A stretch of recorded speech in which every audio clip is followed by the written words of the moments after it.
Meron tayong sorpresa. Dalawang old bird. Pamimigay na lang natin. Tuesday morning mga kalapatids. Welcome back dito sa ating tambayan, Chocobolof TV. Tignan nyo, napakadilim ng kalangitan. Dapat dyan medyo maliwanag na at sumisikat na yung araw. Pero hanggang ngayon, makulimlim pa rin mga kalapatids. Mag-aalas 8 na ng umaga. Pati sa gawing... Nako, umulan na nga mga kalapatids.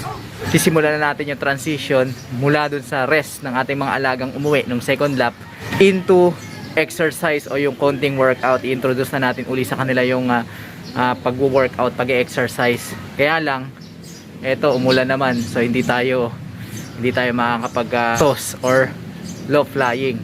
Sayang mga kalapatids, pero okay lang yan. Ang gagawin na lang natin sa araw na ito, gaya ng plano, flashing tayo mga kalapatids. Mas maganda sana kung medyo na-pump natin yung kanilang katawan sa pamamagitan ng exercise bago natin sila painumin ng herbal juice na pinapainom natin. Kaya lang, ayan, umaambon na. Samantala, eto na yung ating mga alaga, masigla na sila, di ba? At pinakawalan ko na rin to, yung mga makukulit sa pagkakakulong dito para makapagpagaspas naman. Naku, tumigil na yung ulan, mga kalapatids. Baka pwedeng sumagli tayong magpalipad bago tuluyang umulan. So sige, tara. Okay mga kalapatids, nandito yung apat nating ibon. Lalabas ka pa. Yung dalawang grisel na pang NDR, tapos si Eric tsaka si Naruto yung panlipad natin ngayon sa south, sa third lap. Samantala dito naiwan si Jessie, etong line breed natin at yung pang summer natin dahil mga wala nang pakpak yan. Pinagtatanggal ko yung mga bagwis niyan, so hindi yan makakalipad. Alright, so dito ko sila nilagay para hindi sumama yung mga ibon natin doon.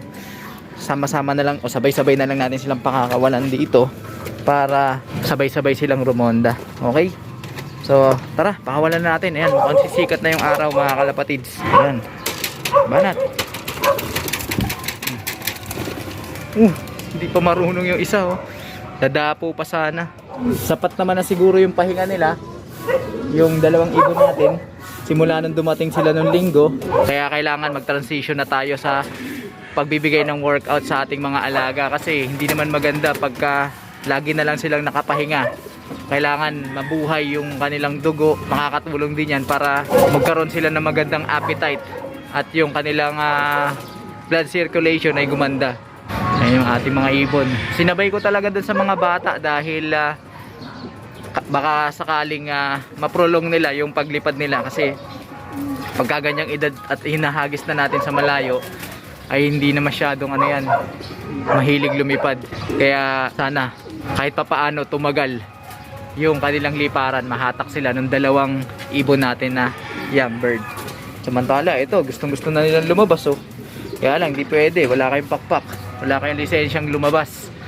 One eternity later. Update tayo mga kalapatids. Halos 3 oras na simula nung pinakawalan natin yung ating mga alagang ito kanina.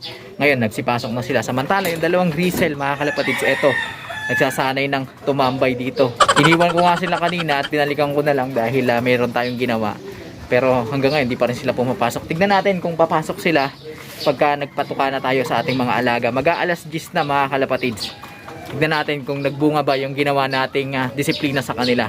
Magpapatuka na tayo mga kalapatids.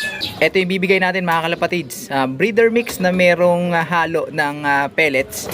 Dahil naisip kong kailangan ng ibon natin na to yung karagdagang muscles dahil umimpis yung pangangatawan niya. Martes pa lang naman ngayon kaya walang problema. Alright, so bago yan, pipito muna tayo para pumasok sila.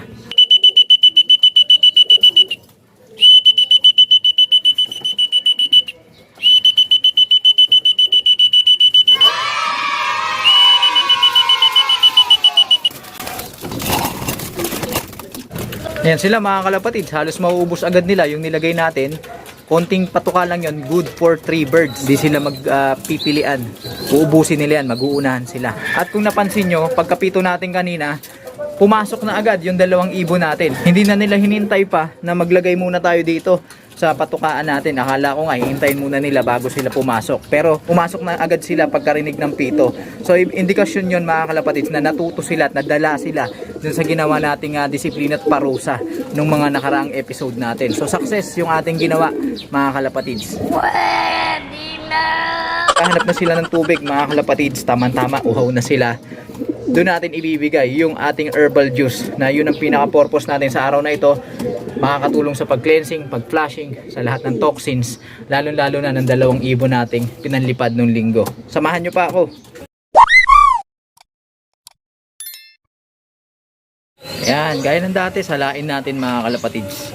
Sa mga ngayon lang nakatutok at curious kung ano yung mga pinaglalagay natin dito, panoorin nyo na lang yung mga previous video natin. Ayan, ilalagay ko na lang dyan sa screen para malaman ninyo. Pero sa mga solid supporters na nandito, ayan, kabisado na nila yan. Naguunahan pa sila. Talagang uhaw na yung ating mga alaga. Namimili pa to si Naruto wala naman siya magagawa dahil wala, yan ang iinumin ng ating mga ibon. Di ba? O ikaw naman. Ito si Erit. Sige, banat. Yan ang mga ibon natin. Sige. Para silang pinaparusahan mga kalapatids sa tuwing nagki-cleansing tayo. Yun, dumumi si Erit mga kalapatids, pasintabit sa mga kumakain dyan. Tignan natin yung dumi niya. Ayan na mga kalapatids, bilog na, buo na mga kalapatids, hindi na kagaya kahapon. Alright, so magandang senyales na mukhang okay na yung ating mga alaga. Medyo nag-adjust lang ako ng konti sa patuka nung nakaraan. Sinabay ko sa pag-cleansing, sinamahan ko ng depurative mix. Pero ngayon mga kalapatids, naglagay tayo ng pellets para masustinihan yung kakulangan ng muscles ng ating ibon. Lalo na to si Erit na nagsunog ng muscles nung nakaraang second lap. At bago tayo magpaalam, shoutout ko lang si Munton account at saka si Kiros Sakdalan. Tsaka syempre yung ating tropa na si Sir Johnski 15 ng Cavite. At sa iba pang nagpapa-shoutout, asahan ninyo sa mga susunod ay ilalapag natin yan ng sabay-sabay. At ito pa mga kalapatids na kanubi, meron tayong sorpresa. Dahil mag-out kasi ako ng ibon, dalawang old birds, alright? Ito, i-out natin mga kalapatids. Itong ating na ibon na Andre Litar, yan, yung kulay, ano bang kulay yan? Yan yung light color. Hindi makita. Ayan. Yung light color na yan. Alright. At ito yung babae. Itong Vandenbroek na yan. Ayan, naglulugon siya ngayon mga kalapatids. Alright. So yan ang i-out natin. At mamimigay natin yan mga kalapatids. Syempre, ipaparapol natin yan. Ang dahilan mga kalapatids sapagkat dumadami na yung ating alaga. At wala naman akong pinagagamitan dito sa kanila. Medyo dumadami na yung ating mga alaga. So nahihirapan tayo pagdating sa patuka. Mahal na kasi patuka ngayon mga kalapatid. So nagko-control lang ako ng populasyon dito sa ating flyer slope. At since wala naman silang gamit dito sa akin, ipamimigay na lang natin. I-condition nyo na lang, baka mamaya mapaitlog nyo pa. At kung hindi naman, pwede nyo gawing yaya. Okay? Ayan, maganda yan mga kalapatids. Naka PHA band yung ating ibon na yan, na binigay yan ng ating kalapatids noon sa atin, kaya lang bigo tayo na mapaitlog. Samantalang ito Vandenbroek to mga kalapatids. Nako, ano pala to? Yan, Vandenbroek babae yan mga kalapatids. Alright, ito naka wild type yung mata. Ayan, tapos yung Andre Litar natin doon ay naka pearl white. Ang tanong ngayon mga kalapatids, paano makasali? Bigyan nyo lang ako ng sapat na panahon para ayusin ko at pag-aralan yung mga magiging mechanics para fair yung ating gagawing parapol at lahat ay magkaroon ng tsansa sa gagawin nating pamimigay ng dalawang ibon na pinakita ko sa inyo. Sa susunod na episode mga kalapatids, asahan nyo, ipopost ko yung mechanics, ilalapag natin yung mechanics para nang sa ganun ay makasali yung ating mga kalapatids na nangangailangan. So yan muna mga kalapatids ang update natin dito sa ating ginawang pagpa-flashing dito sa ating mga ibon. Pasensya na kayo sa episode na ito, hindi na natin masyadong dinetalye pa yung pagpa-flashing natin. Panoorin nyo na lang itong episode na yan. Yan yung ginawa natin yung mismong nakaraang linggo, Tuesday din. Yan yung ginawa nating pagpa-flashing para i-prepare sila sa second lap.